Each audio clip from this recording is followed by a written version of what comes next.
Boa noite. A poucos dias das eleições para a liderança da Associação Mutualista Montepio, é importante olhar para os perfis dos candidatos e para as promessas que têm vindo a fazer. António Tomás Correia, Fernando Ribeiro Mendes e António Godinho encabeçam as listas que estão na corrida para os órgãos sociais da Mútua e que é acionista do Banco Montepio. Em causa estão as poupanças de mais de 600 mil associados e dos respectivos agregados familiares, o que significa que este assunto envolve direta e indiretamente vários milhões de famílias portuguesas. Convidados para a conversa e para o debate, Cristina Ferreira, jornalista do Público, especializada em assuntos financeiros. Henrique Neto, empresário e investidor, conhece bem a realidade do setor mutualista em Portugal.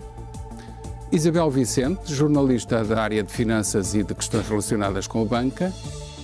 E também Catarina Castro, administradora da corretora Orei Financial. Meus senhores, obrigado por terem vindo. Eu vou começar com a pergunta que se impõe, que é: como é que é possível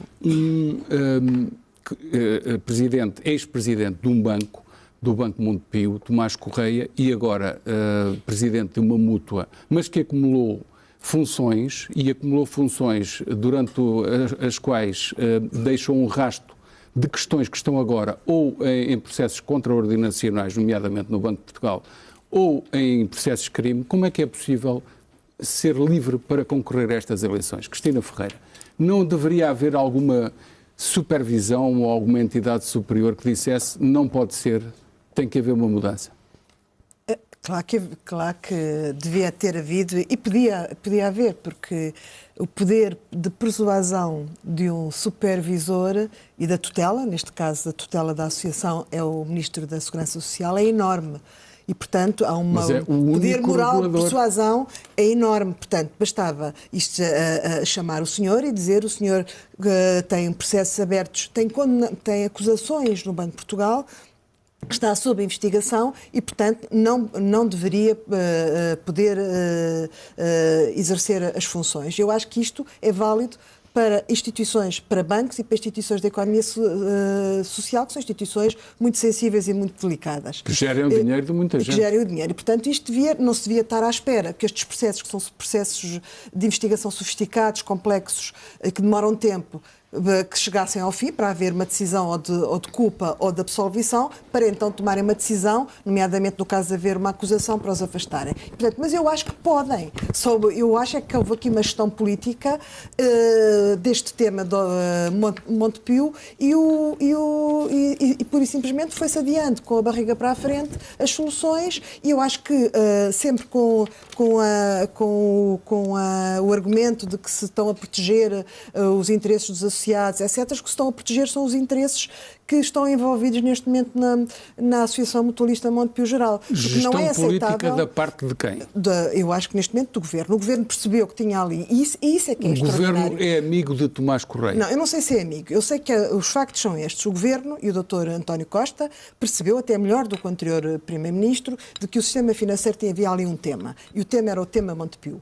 E então, o que é que eles fizeram? Fizeram um novo código das mutualidades, que foi, entretanto, promulgado pelo Presidente da República, saiu em decreto e o que é surpreendente é que já deviam ter, o código já devia ter entrado em vigor, e se tivesse entrado em vigor, simplesmente o Dr. Tomás Correia e alguns dos membros da sua equipa, candidatos agora a estas eleições, simplesmente não poderiam exercer as funções, porque, de acordo com o regime da supervisão dos seguros e dos fundos de pensões, basta ter um processo aberto no Banco de Portugal ou estar envolvido em investigações do Ministério Público para não poder exercer as funções. Portanto, o que é que acontece é que eles fizeram isto tudo e depois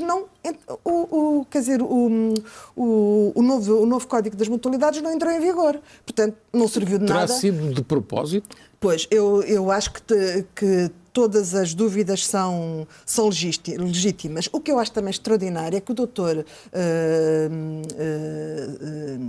o Ministro da Segurança Social, o Ministro Vieira da Silva, considerou que uma das prioridades do seu mandato era estabilizar o Montepio. Ora, não se consegue estabilizar uma instituição enquanto houver dúvidas sobre a credibilidade dos seus dirigentes. E nós sabemos que a credibilidade dos dirigentes de uma instituição, de uma empresa, sobretudo de um banco ou de uma associação com as características da economia do Montepio, que é uma entidade muito relevante e que deveria ser regida por princípios sociais, são afetados. Se os dirigentes não são credíveis, a instituição também é afetada, tal como são todos os que estão envolvidos. Eu não compro o tema da legalidade, que não é possível, o tema sempre de que não é possível substituir um gestor porque a lei não o permite. Não compro essa tese. Essa tese foi aplicada no Dr. Ricardo Salgado e se o Governo e se o Banco de Portugal tivessem corrido com o Dr. Ricardo Salgado ou tivessem afastado da gestão do BES em 2013, nós, os contribuintes, teriam protegido os contribuintes. Não compro essa tese. Acho que há aqui interesses que se sobrepõem. Acho que o Montepio, neste momento, se tornou, nos últimos anos, um grupo de interajuda de uma clique de políticos. Estamos a falar da mútua, porque o banco agora já está relativamente protegido, ou está bastante protegido. Está, porque há uma separação. Mas isso é na cabeça, na nossa cabeça. Mas é importante passar isto aos espectadores, dizer que o banco não está metido nesta confusão, tem apenas um acionista que está metido em confusão. Mas isso é um tema delicado, porque nós sabemos que neste momento não há um tema de sobrevivência nem da associação, nem do banco, aliás, que apresentou hoje resultados. Mas enquanto não estiver estabilizada a associação e a credibilidade dos seus dirigentes, nós sabemos que na nossa cabeça há uma separação, na cabeça dos clientes não há. Para os clientes da Caixa Económica, a marca é global. A marca é mesmo. Tem que haver aqui uma clarificação. E eu acho que o Governo e acho que o Ministro Vieira da Silva, que é uma pessoa respeitável, digna, sem dúvida, mas tem altíssimas responsabilidades em tudo aquilo que se está a passar no Montepio, porque é que cabia-lhe a ele chamar o Dr. Tomás Correia e dizer: o código ainda não está ainda não está em vigor, mas já podia ter entrado em vigor há muito mais tempo. Eu espero que ele entre em vigor rapidamente, só porque o Governo, não sei o que é que eles estão a fazer, estão ali a bloquear, e o senhor sai porque isto não é aceitável estar à frente de uma instituição que, enfim, com estas características e sobre si haver toda esta polémica. Henrique Neto, a mesma pergunta: como é que é possível um homem como Tomás Correia, António Tomás Correia? Isto não é nada pessoal, mas ele tem tantos processos contraordenacionais estamos aqui e está envolvido em processos de crime. Como é que é possível? Bom, eu levo isto para a minha convicção de que nós não vivemos em Portugal numa verdadeira democracia. A Assembleia da República não representa os portugueses. Os deputados são escolhidos pelas direções dos partidos, têm fidelidade às direções dos partidos, não têm fidelidade aos portugueses que votam neles e não fiscalizam nada. Senão a própria Assembleia deveria ter suscitado esta questão. Ou seja, como os deputados da Assembleia da República não fiscalizam os governos, o resultado é que nos últimos anos, 10, 15, 20 anos, existe aquilo que eu chamo de governamentalização do regime, em que os governantes, Vieira da Silva e outros, não têm que dar satisfações a ninguém. E neste caso devia dar satisfações. Neste caso, pelo menos, devia explicar porque não faz. Mas, como sabe, em tanta coisa que aconteceu no país nestes últimos 12 meses, ninguém explica coisa nenhuma. Mesmo em casos de corrupção evidentes, a primeira coisa que as pessoas dizem é: eu tenho a consciência tranquila. E como a justiça não funciona muito rapidamente, andam a dizer isso durante anos. Ou seja, porquê? Porque há uma impunidade que se instalou na sociedade portuguesa e essa impunidade, temos que o reconhecer, não acontece por acaso. Mas neste caso concreto, atendendo à figura do candidato, a figura do candidato está bem rodeado, está bem protegido do ponto de vista do político e do regime, é isso que está a dizer? Sim, basta olhar para o nome das pessoas que apoiam a candidatura dele. Força. Jorge Coelho, Maria de Belém Roseira, Luís Patrão, João Soares, Carlos Ourinho, Alberto Ramalheira, Vasco Lourenço, Ivo Pinho, Manuel Ienes, Jorge Sá, que é o que faz as sondagens para o PS, Fernando Seara, Godinho Lopes, Diogo Lacerda Machado, que é um amigo do peito do Primeiro-Ministro, Maria de Dolores Meira, que é do PC, etc, etc. São muitos e o público Portanto, publicou. todas essas pessoas apoiam um candidato que está suspeito de irregularidades graves no Banco de Portugal e de processos de crime no Ministério Público. Claro. E apoiam por duas razões. E apoiam por duas razões. A maioria deles são socialistas, estão no Partido Socialista. E nós já verificámos ao longo dos últimos 15 anos, para não ir mais longe, que o Partido Socialista não faz nada para evitar ou para contrariar os grandes interesses dos grupos económicos. E, portanto, as pessoas que estão aqui, sendo quase todas do Partido Socialista, têm a cultura que se instalou no Partido Socialista ao longo dos anos. Para além disso, tem uma outra característica, não digo todos, mas a maioria, uma outra característica é serem da maçonaria. E como todos sabem, que as pessoas que se preocupam com isso, a maçonaria é uma associação, uma instituição, uma associação não é, mas é uma instituição que arranja empregos para as pessoas. As pessoas inscrevem-se na maçonaria, vão ser irmãos maçónicos, para quê? Para arranjar um emprego. Essa lista é uma agência de empregos? Muitas das pessoas que, se nós conhecermos muitas destas e de outras pessoas que não estão aqui, que são muitas, as conhecermos, nós verificamos que é difícil compreender como é que eles chegam a lugares de tanta importância, desde ministros, diretores-gerais, administradores de empresa, etc. Bom, é a maçonaria.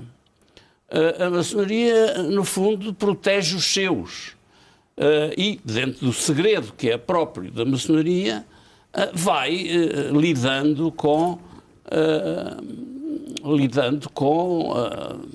a situação de colocar os seus em lugares de poder que passam a ser, por força da governamentação do regime, digamos, não ficam responsáveis por coisa nenhuma, não dão esclarecimentos. Repare, por exemplo, ainda há dias o Sr. Ministro da Economia, um jornalista, perguntou-lhe: o senhor tem aqui contratos na sua profissão anterior, contratos com a Câmara de Lisboa, cerca de 1 milhão de euros por contratos de adjudicação direta. Como é que explica isso? Eu não dou respostas a problemas da minha vida pessoal anterior à função. Quer dizer, uma pessoa vai para ministro isso, mas e acha que não tem que dar satisfações a ninguém de quem é ele ministro. Em relação a este caso concreto, sabemos quem é a pessoa e as suas ligações. O Jornal Público, por outro lado, até, se me permite, publicou um grafismo com as ligações de António Tomás Correia e também dos outros candidatos, de António Godinho e de Fernando Ribeiro Mendes.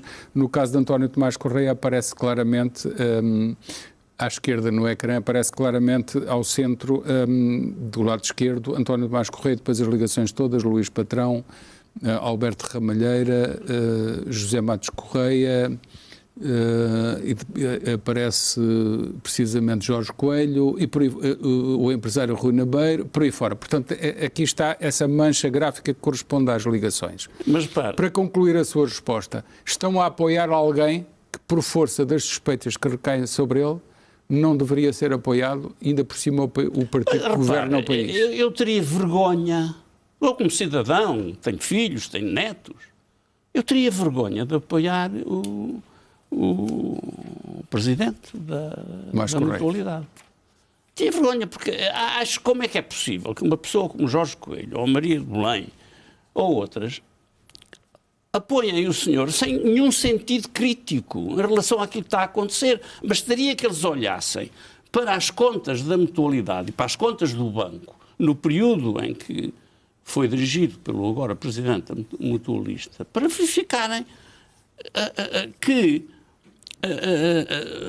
entre 2.200 e 2016 os capitais próprios passaram de 870 milhões positivos para 346 milhões negativos. Quer dizer, em 4 anos desapareceram 1.217 milhões. Na Mútua Montepio. Neste caso é na mutualidade.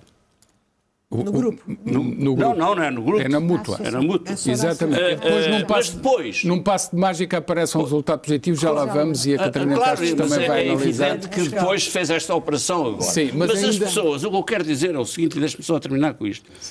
Eu pergunto-me se as pessoas apoiam o presidente da mutualista, o Dr. Tomás Correia, porque não sabem isto.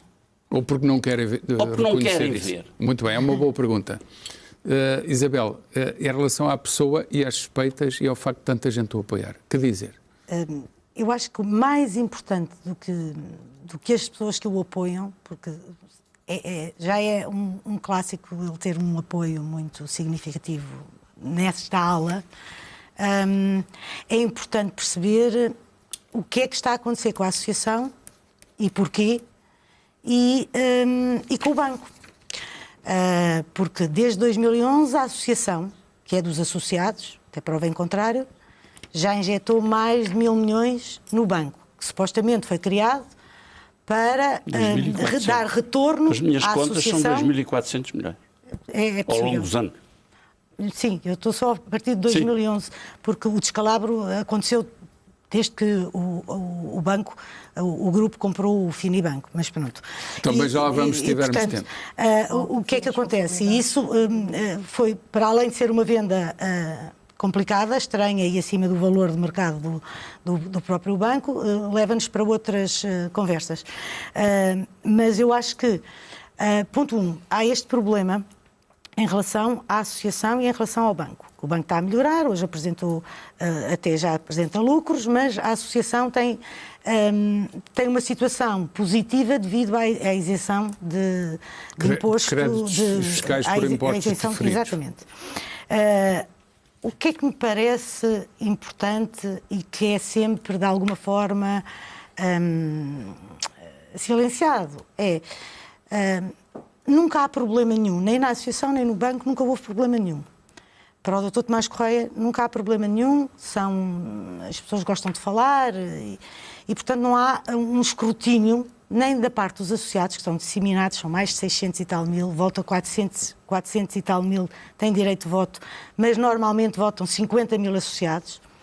E associados são funcionários do banco, funcionários da associação e, obviamente, haverão associados a votar também, mas a grande parte dos associados não vota. A grande parte dos associados não está presente nas grandes decisões do Grupo Montepio. 2 pontos, pode haver uma pressão e uma manipulação num determinado sentido? Pode haver, aliás, os candidatos já falaram nisso, voltaram a falar nisto esta semana, a semana passada também falaram nisso, mas isso tem a ver com o processo eleitoral. O que está aqui em causa é ter uma pessoa à frente por mais de 10 anos, que teve uma gestão conjunta da associação e do banco, vai para o 4º mandato na associação, no banco já está também há muito tempo, que tomou decisões que na altura já se antecipava que seriam más decisões, quer para o banco, quer para a associação, de gestão,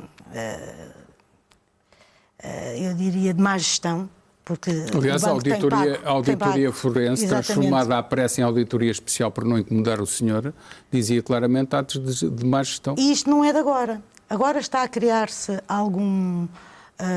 mais informação está a passar, porque verdadeiramente há processos de contraordenação que estão em curso, que há acusação, há processos de natureza criminal e, portanto, isso tudo veio ao de cima e, portanto, coloca-se em causa a questão de uma pessoa com estas suspeitas se candidatar novamente. E como é que uma pessoa com estas suspeitas tem tantos amigos aqui na política? Como é que as pessoas ou não querem ver, ou há trocas de favores, não sei, isso não me compete. Mas é muita gente do regime. É muita gente.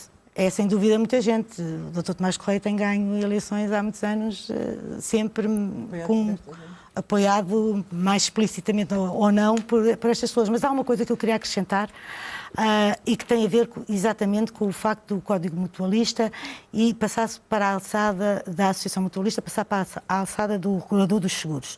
Que é assim, há um despacho do Ministério das Finanças e da Segurança Social que vai, no fundo, ditar a partir do começo da associação ser regulada pela Autoridade dos Seguros. Entrada em vigor. Entrada em vigor. E que será provavelmente em janeiro, porque havia 60 dias depois do Código Mutualista entrar em vigor, que já entrou, mas na prática... Pode antecipar, se quiser, podia não antecipar, é? até agora não antecipou. Isso Mas é que é essa questão, a mim, essa questão coloca-me...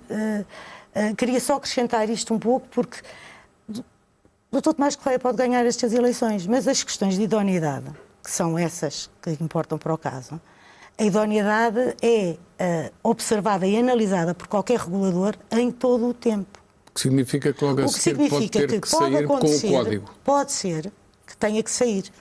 Embora haja quem defenda que tem que haver uma sentença transitada em julgado. Isso não aconteceu no passado com nenhum outro gestor da banca e é muito idêntico o regime.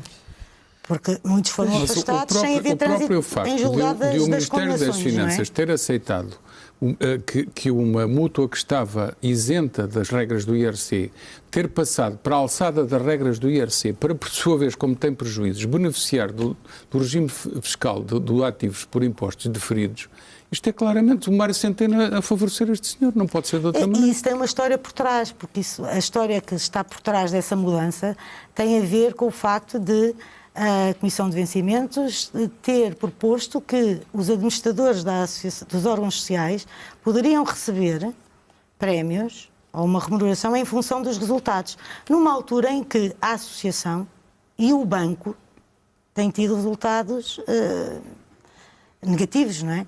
E só não os têm negativos. Portanto, foi um plano para conseguir ter acesso a uma ficção foi um esquema, que é descontos de impostos em lucros futuros, que na prática são uma ficção para compor as coisas. E também foi uma forma, se calhar, de chegar ao público dos associados, não dizendo que havia capitais próprios negativos, resultados negativos, em todas as frentes. Se mantém nos mais de 300 milhões se não for este estratagema. Óbvio, mas a situação da associação continua exatamente igual ao que era. Estava em 2015 e 2016. E, portanto, o problema dos associados também tem a ver com a dependência que eles têm dos investimentos que a associação faz e que, neste caso, é do banco e que não tem corrido mal, não tem corrido bem. Catarina Castro, a figura do atual Presidente a poder candidatar-se e todas estas contas que, afinal, parecem muito positivas e a essência é que são negativas. São, e na realidade é um bocadinho só esclarecer aqui alguns temas um bocadinho mais técnicos, mas de qualquer das formas... Está com déficit de participação, porque a ronda demorou bastante. Diga. Não tem problema. Mas de uma forma um bocadinho mais para quantificar também o impacto social que tudo isto tem, que acho que é importante também para que toda a gente tenha percepção. Não podemos esquecer que, além de serem mais de 620 mil associados, são também mais de 8 mil pensionistas que estão aqui envolvidos neste tema da mutualista. E, portanto, tudo isto tem muito impacto, até não nos podemos esquecer do que aconteceu na Portugal Telecom e seus pensionistas e todos estes... no BES, e, portanto, tudo isto é um bocadinho importante referir e explicar que já desde 2015 que a mutualista efetivamente tem capitais próprios negativos e já desde 2015 que se quiséssemos considerar e avaliar a mutualista numa ótica bancária, e, portanto, fazendo a análise e julgamento devido, que é um chamado rácio de capital, ela nunca teve rácios de capital acima de 5%, que seria absolutamente impensável para o setor bancário. Explica outra vez, com outras palavras, para os espectadores perceberem. Uma reserva mínima de dinheiro que deveria servir para cumprir responsabilidades que não está acima de um valor de conforto, é isso? Não está, ou seja... Está principalmente para um caso que tem sócios. Que exatamente, com o caso que é efetivamente uma base mutualista. As reservas estão a metade do que deviam estar? O que deveria estar, ou seja, excluindo este considerado um bocadinho bónus ou buffer de capital que entrou por via dos impostos deferidos, no regime, que também, sendo completamente justos na medida e na avaliação de todo o setor, não é? Tanto o restante setor bancário também o teve. Mas isto não é um banco, atenção que isto não é um banco, é uma mútua que tem um banco. Mas é uma mútua que teve a sua principal operação e operativa como banco, na realidade. Certo. Não deveria ter acontecido e leva-se a outras questões e outra análise. Certo. Mas só para terminar efetivamente, não existindo esta aplicabilidade do regime de impostos deferidos nas contas de 2017, que para quantificar a Associação apresentou um resultado líquido, portanto resultados de 2017 acima de 800 milhões de euros, mas dos quais esses mesmos 800 vêm e provêm desta alteração. Para sermos um bocadinho mais justos nesta análise, tanto o Banco BCP como o Banco BPI em 2014 também beneficiaram deste regime. Uns mais, outros menos, mas efetivamente beneficiaram. Mas, como dizem muito bem, não são detidos por associados e, portanto, isso faz toda a diferença. E, acima de tudo, também passar aqui um bocadinho a mensagem de a segregação e a separação daquilo que é mutualista do banco. Já aprendemos com o tema do Banco Espírito Santo e com as holdings financeiras que criaram, que não podem nunca permanecer no tempo e, portanto, esse também é um dos pontos importantes, além de temas qualitativos. Há sempre um ponto na linha do tempo em que se cruzam e que algo parte, nomeadamente uma dona de um banco que tem uma situação verdadeiramente negativa. Exato. E que tem sido, neste caso, ficcionada através destes ativos por impostos diferidos. Precisamente para os espectadores perceberem do que estamos a falar, há dois tipos de contas que envolvem a associação mutualista. Existem as contas consolidadas, em que tudo o que aparece são mais de 20 mil milhões de ativos geridos, porque incluem os ativos do banco e não permitem perceber a verdadeira situação da mútua. Mas depois, fazendo a análise das contas individuais, corrijam-me se estou errado, que eu julgo perceber um bocadinho disto, mas posso fazer a geneira, e vamos à situação das contas individuais da mútua e encontramos um ativo de 3.900 milhões de euros, portanto quase 4 mil milhões, um passivo de 3.172 milhões de euros e a diferença que são os capitais próprios de 775 milhões, que incluem os resultados de 587 milhões, resultados líquidos que, como já vimos, são inflacionados por esta questão virtual dos ativos por impostos deferidos, portanto deduções a efetuar ao imposto a pagar em anos futuros se houver lucros. Tudo isto é muito se, mais se, mais se. E a minha pergunta é, esta responsabilidade de 3.100 milhões de euros são responsabilidades que são distribuídas naquele ano e que incluem muitos anos de duração dos contratos em que se tem que pagar juros e o capital aos subscritores. Porque se somarmos todos os anos em que há dívida, aquilo atinge um valor astronómico, enquanto o valor patrimonial que serve para cobrir esses ativos é sempre, não varia muito, é constante ou até pode diminuir, certo? Corretíssimo. Fiz a análise correta. Fez. E agora acrescentamos uma outra coisa. Nas contas individuais aparece uma auditora KPMG que começa a pôr dúvidas e diz assim, meus senhores, mas o valor que vocês lá têm é no pressuposto que é valorizado em mercado, mas pode desvalorizar. Correto.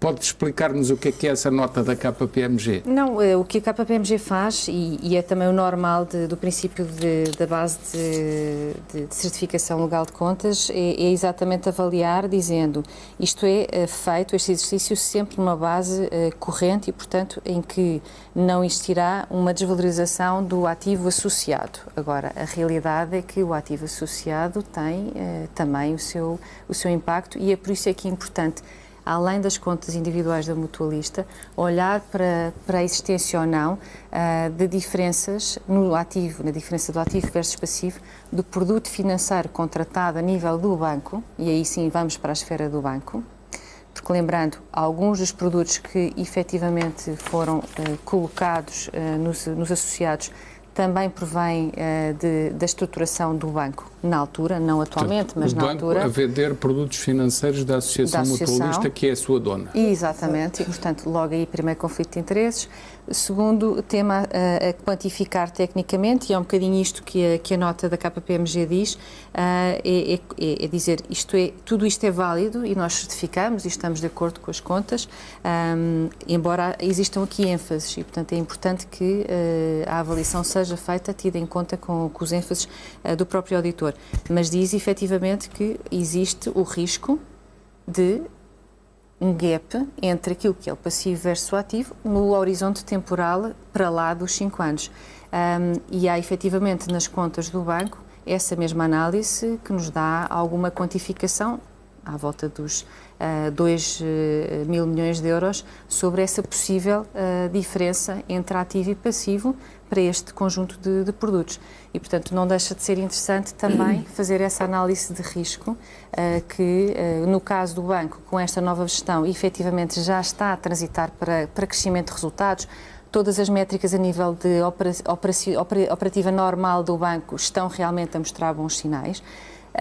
Mas não deixa de ter alguns fatores críticos e alguns fatores de alerta por esta relação que permanece de produto existente entre a mutualista e o banco. Acha prudente alguém que deixou a situação da Mútua chegar a essa situação, deixou os resultados chegarem a essa situação em termos reais e não contabilísticos, como aí aparece, acha prudente que possa recandidatar-se a um quarto mandato? Julgo que aí a pergunta é mais, ou se calhar colocava a questão de outra forma.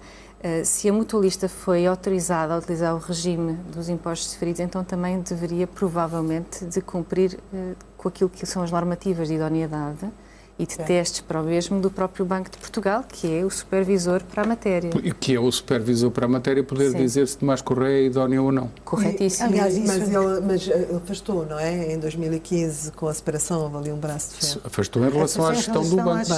Mas não pode. Tem uma solução fácil, que é, se efetivamente se avançar por um supervisor entre a Associação de Seguros, que é o que está e que realmente não se percebe é porque é que o Governo não... Então, e porque é que estão a deixar mas deixa-me só ser ali... Seguros, Instituto de Seguros e Banco. Pois, essa é a questão. É porque é que estão a deixar todos que o facto consumado aconteça? Eu acho que estou a proteger interesses e deixa-me só dizer assim para eu ser absolutamente. Eu acho que aqui não há. A pergunta não é um tema tem de que ser feita, corrupção, mas toda a gente vai perguntar assim. Deixa-me só aqui corrigir aqui para ser absolutamente verdadeira e correta.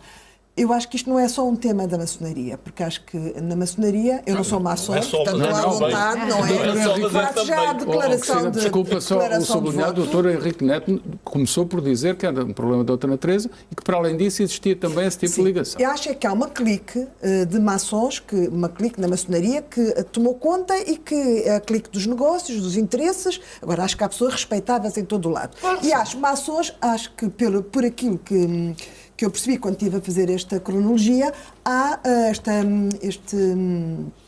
estas imagens,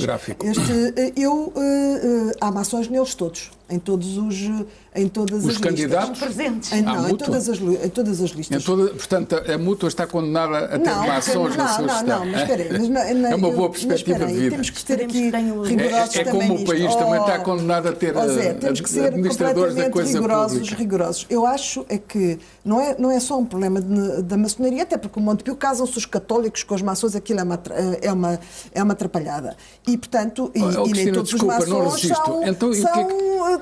estão ligados aos negócios e nem todos são do PS. Não resisto. E o que é que faz o padre Vítor Melícias? Pois não sei, isso tem que se perguntar... Desculpa, mas eu tenho uma pergunta objetiva. O que é que faz o padre Vítor Melícias a convocar uma Assembleia Geral para 27 de dezembro? Isto é para quê? Pois, exato.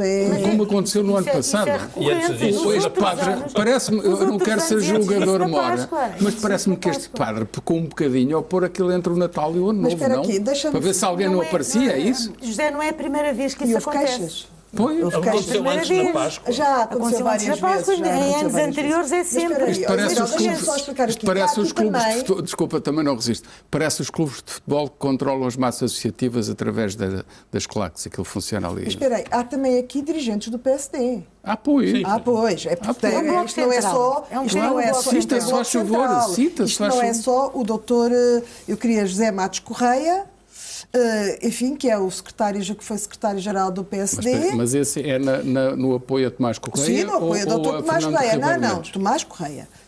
Ao Dr. Tomás Correia. Portanto, isto é o bloco dos interesses. Evidentemente, também há pessoas, em relação a quem, que eu acho que devem ser pessoas corretas e, enfim, dignas, e que apoiam o Dr. Tomás Correia porque ele provavelmente os ajudou ou financiou associações. Portanto, há aqui. Agora, evidentemente que isto é tudo muito estranho e que sobretudo, eu não aceito o argumento, e eu falei com algumas dos apoiantes do Dr. Tomás Correia, o argumento de dizer o homem não foi condenado.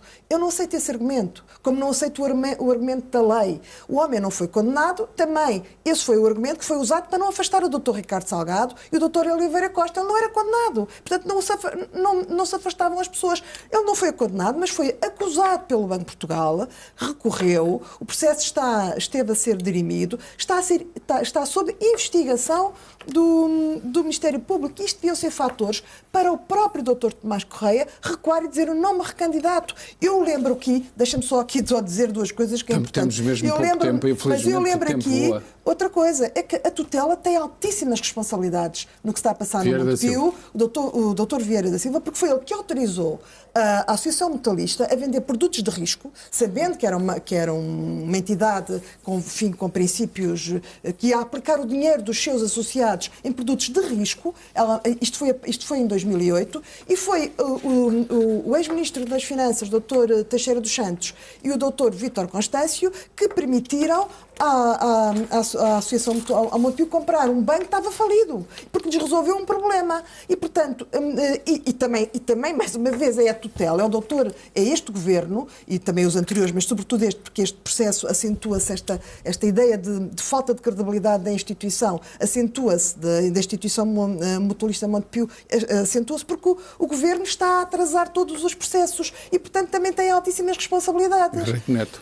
Eu gostaria de dizer, antes que me passe, que eu, pessoalmente, tenho a maior confiança... Não deixo passar essa vontade de se indignar. Não deixo. Mas eu tenho a maior, porque é justo dizer, tenho a maior confiança na administração do Montepio Caixa, ou seja, do banco. Carlos Tavares.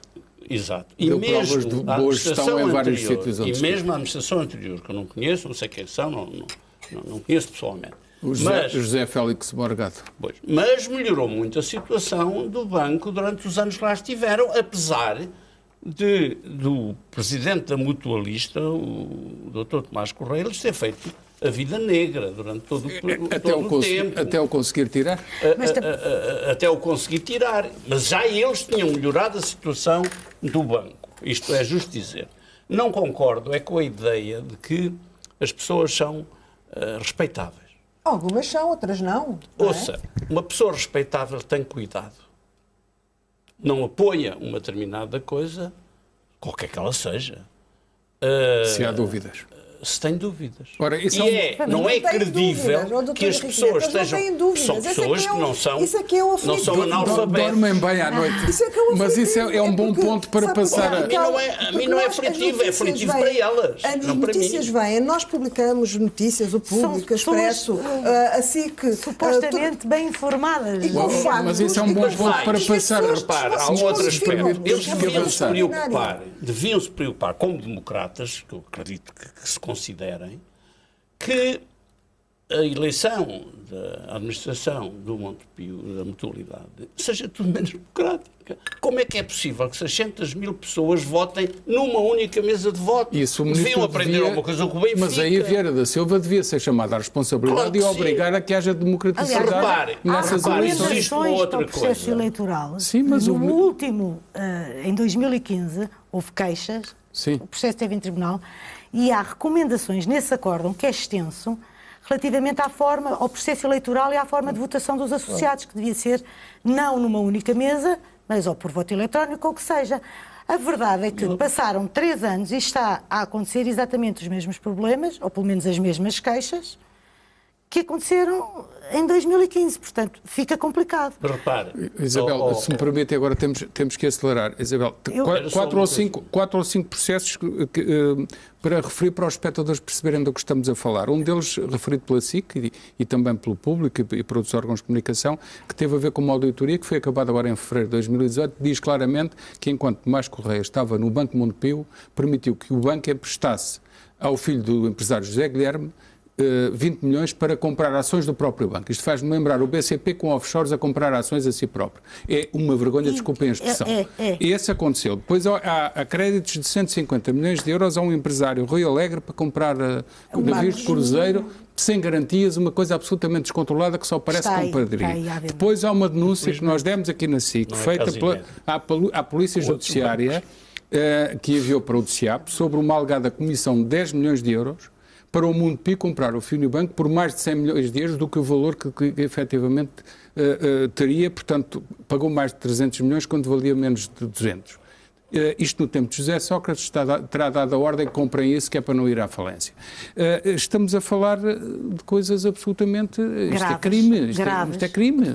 Coisas absolutamente graves e com muitos anos. E ninguém se estamos a falar da convivência desculpa, também. E a Procuradoria-Geral da República, neste caso, nós insistimos a perguntar o que é feito deste processo, indiretamente admitiram que continua lá para ser investigado e ninguém fez nada. Mas esse é o problema da nossa justiça. Demora muito tempo, é tardia, porque repara, tudo isso aconteceu há alguns anos, com conivência muitas vezes dos supervisores, porque quando falamos das unidades de participação, que é o tal empréstimo para o filho do Paulo Guilherme, que é uma coisa parecida com o BCP, de alguma forma, o que aconteceu há muitos anos, e houve responsáveis e foram condenados nesse processo,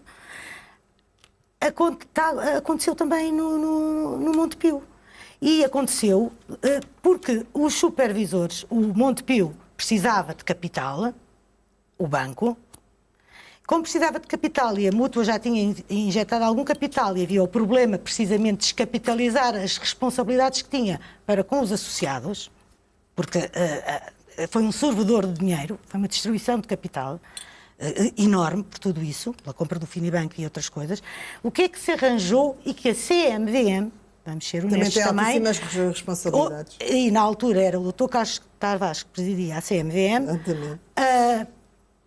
avançou, aceitou a venda de unidades de participação, que não são sequer ações. Exatamente. As unidades de participação são uma espécie de ações, que não dão direito de voto, não dão coisíssima nenhuma. O que dão é... Eventualmente, se o banco tivesse lucros, havia um pagamento. Mas serviram, deram muito jeito 200 para milhões, a mútua manter o valor dos 1.800 milhões de euros de valor do banco, porque a valorização de cada unidade de participação, transposta para a capitalização do banco, dava aos tais 1.800 a 2 mil milhões e evitou um buraco enorme. Claro, e isso foi. Ficção, o Banco de mais Portugal uma vez. pressionou que era preciso capital, a CMVM consentiu que fosse vendido aos associados.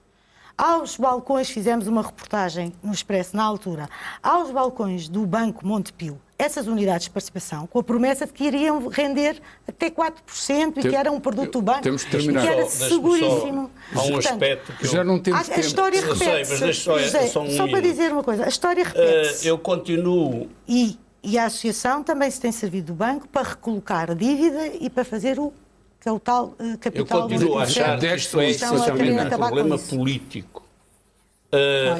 Repare, a semana passada um dirigente da Renault descobriram que ele tinha feito lá umas coisas menos corretas, uma semana depois estava demitido. Sim. Em Portugal, inventou-se uma coisa... que é a responsabilidade criminal. Isso é um bom ponto. E não há responsabilidade política. Ora, muita gente... Isso é um bom ponto. Eu peço desculpa, falta um minuto para terminarmos. Atos de gestão. Eu não costumo ser tão ditador, mas tenho que ser ditador agora. Catarina, eu quero perguntar-lhe o que é possível fazer para mudar o sentido das contas da mútua. Porquê é que isso acontece? Se me permite, há alguma possibilidade de as contas serem limpas de tudo o que precisa de ser limpo?